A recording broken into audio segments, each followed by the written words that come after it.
"Come on in," the professor said. Bielecki walked into the familiar office and closed the door behind him.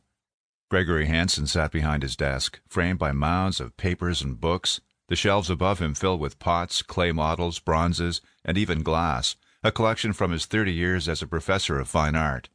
"What can I help you with today?" he asked. "I need to make sure I have everything set so I can graduate after next term," Bobby said, opening his messenger bag and locating the paper he needed. "Here's my expected schedule." The handsome older man took the paper and studied it carefully before pulling out a drawer and fishing in his files. "Let's run through the requirements." Pulling out the degree checklist, he began clicking keys on his computer and adding grades beside the classes.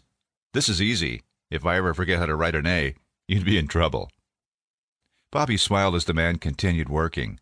He wasn't a straight-A student, mainly because of the general education requirements, but he was a very good student. He smiled to himself as he thought about all those evenings spent with Kenny around the kitchen table, Sean helping them with their homework when they couldn't help each other. Professor Hansen finished with the computer and began filling in classes from Bobby's expected schedule for next semester. "It looks like you've got all the classes covered. Have you thought about your senior project?" he asked, handing Bobby the completed check sheet for his reference. "I've tried, but nothing comes to mind." The professor sat back in his chair. "You've got a few months before it's due, but you should start thinking about it." "I know, I just haven't been very inspired lately. Is there such a thing as artist block?" Bobby tried to smile, but he'd been feeling this way for a while, and he hated it. Everything was a struggle.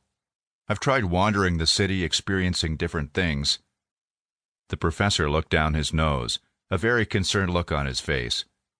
"I haven't tried anything stupid," Bobby said as he rolled his eyes. But after some of the things he'd seen in the last few years, he understood the professor's reaction.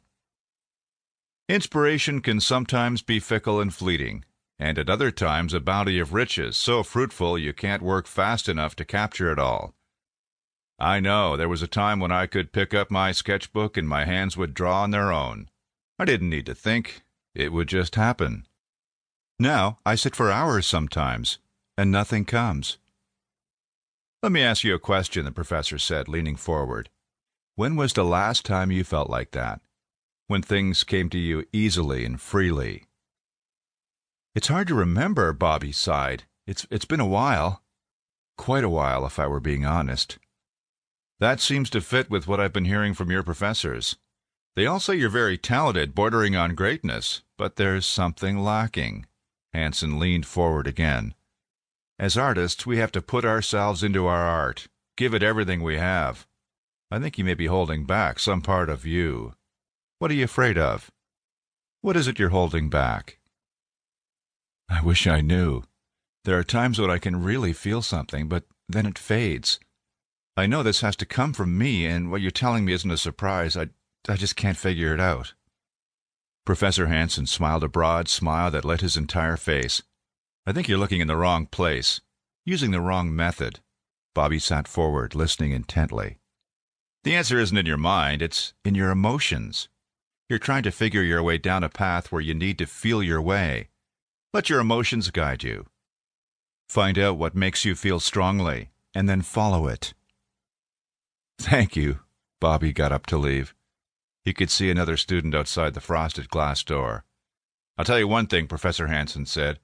"When you do find what unlocks the emotion well inside, hold on to it for dear life and don't let it go no matter what."